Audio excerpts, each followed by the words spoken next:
தமிழ்நாடு ஒரு முக்கியமான மாநிலம், வளர்ந்த மாநிலம், முன்னோடி மாநிலமாக இருந்து வருகிறது.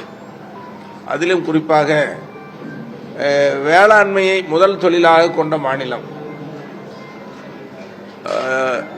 மாடு கட்டி போரடித்தால் மாளாது சென்னல் என்று யானை கட்டி போரடித்த தமிழ்நாட்டில் இப்பொழுது இந்த ஆண்டு மழை பெய்திருக்கிறது. இந்த ஆண்டு நல்ல மழை, போன ஆண்டு நல்ல மழை. ஆனால் பொதுவாக நீர் ஆதாரத்தில் நம்முடைய தமிழ்நாடு கடைமடை மாநிலமாக இருக்கு. காவிரியில் பிரச்சனை, முல்லை பெரியாறில் பிரச்சனை, பாலாறில் பிரச்சனை. இப்போ மேகதாட்டில் அணை கட்டுவதாக கர்நாடக மாநில அரசு ரொம்ப தீவிரமாக முயற்சி எடுக்கிறாங்க. தமிழ்நாடு அரசு முயற்சி எடுத்து வந்தாலும் கூட அவங்க நடவடிக்கையை விட நமது தமிழ்நாட்டினுடைய நடவடிக்கை இன்னும் வேகமாக இருக்கணும். ஏன்னா நம்ம பங்கை தட்டி பறிச்சிடக்கூடாது. பெரிய ஆறு, காவிரி, மேட்டூர் அணை, இன்னைக்கு காவிரியில் பாதிக்கப்பட்டால் தமிழ்நாட்டுக்கு மிகப்பெரிய பாதிப்பு ஏற்படும்.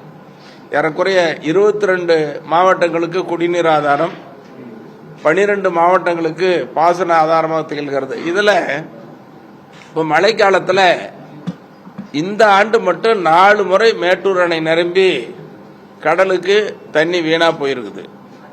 ஏறக்குறைய 100 TMC தண்ணீருக்கு மேல் வீணா போயிருக்கிறது. அதே மாதிரி பாலாறில், தென்பண்ணையாறில், தாமிரபரணியிலும் போயிருக்கு. அதனால நான் தொடர்ந்து சட்டமன்றத்திலையும் சொல்லுவது, பாட்டாளி மக்கள் கட்சியாக மருத்துவரையா வலியுறுத்துவது, காவிரி உள்ளிட்ட எல்லா ஆறுகளிலேயும் 5 கிலோமீட்டருக்கு ஒரு தடுப்பணை கட்ட வேண்டும்.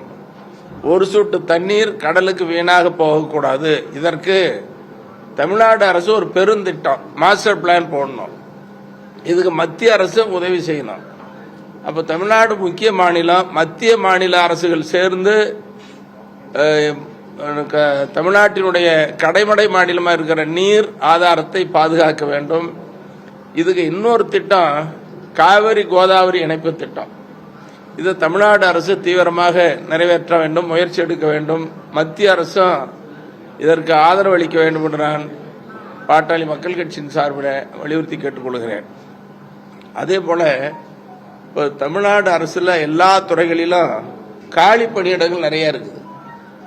அரசு துறையில IAS அதிகாரிகளிலிருந்து கீழே இருக்கிற வரைக்கும் பணிச்சுமை ரொம்ப அதிகமாக இருக்கு. மன உளைச்சலுக்கு ஆளாகிறாங்க. காவல்துறையிலையும் அதே மாதிரி இந்த காலி பணியிடங்கள்லாம் நிரப்பணும்.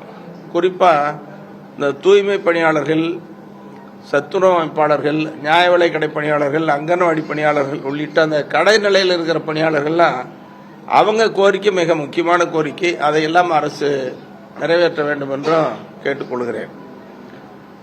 இப்போ பாட்டாளி மக்கள் கட்சி தமிழ்நாட்டில் ஒரு வலிமையான கட்சி, உங்களுக்கு எல்லாம் தெரியும்.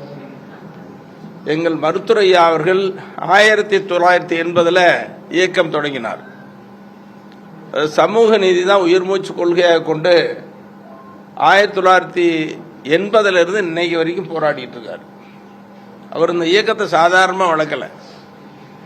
அப்போல்லாம் சாலை வசதி இல்லை, தெருவிளக்கு வசதி இல்லை, நடந்தே போகணும். கிராமங்களுக்கு வயல் வரப்பில் நடப்பார். மேடு பள்ளங்களில் மழை குளிரில் அணிஞ்சிக்கிட்டு ஒரு பெஞ்சு அல்லது மேஜை போட்டு ராந்தல விளக்கு பிடிச்சிட்டு பேசுவார்.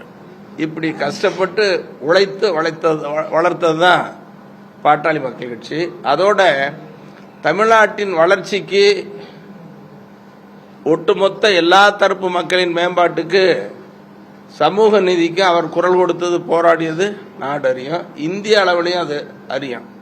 டெல்லி எல்லாம் போய் அகில இந்திய சமூக நீதி மாநாடு நடத்தி இந்திய நாடு அவரை பாராட்டியது. அப்ப தமிழ்நாட்டில் ஒரு தவிர்க்க முடியாத சக்தியா பாட்டாளி மக்கள் கட்சியை உருவாக்கியவர் மருத்துவரையா.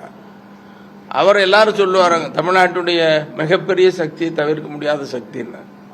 ஒரு போராட்ட குணம் கொண்டவர்.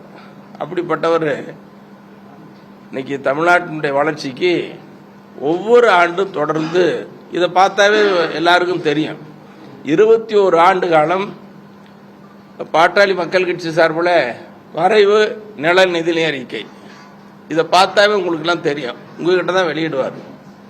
அதே மாதிரி வேளாண்மை முக்கியமான தொழில்னு சொல்லி 17 ஆண்டு காலம். இது எதை காட்டுகிறது? தமிழ்நாட்டில் பாட்டாளி மக்கள் கட்சி வளர்ச்சியில் அக்கறை கொண்டுள்ள கட்சின்னு இப்படியெல்லாம் நடந்துட்டு இருக்குது. இதுக்கு இடையில இப்ப அவருக்கு ஏற்பட்டிருக்கிற சோதனை, பாட்டாளி மக்கள் கட்சிக்கு ஏற்பட்டிருக்கிற நெருக்கடிங்கிறது சொல்லி மாளாது. இது யாரால வந்தது, எப்படி வந்தது? உங்களுக்கும் தெரியும், எனக்கும் தெரியும், தமிழ்நாட்டுக்கும் தெரியும்.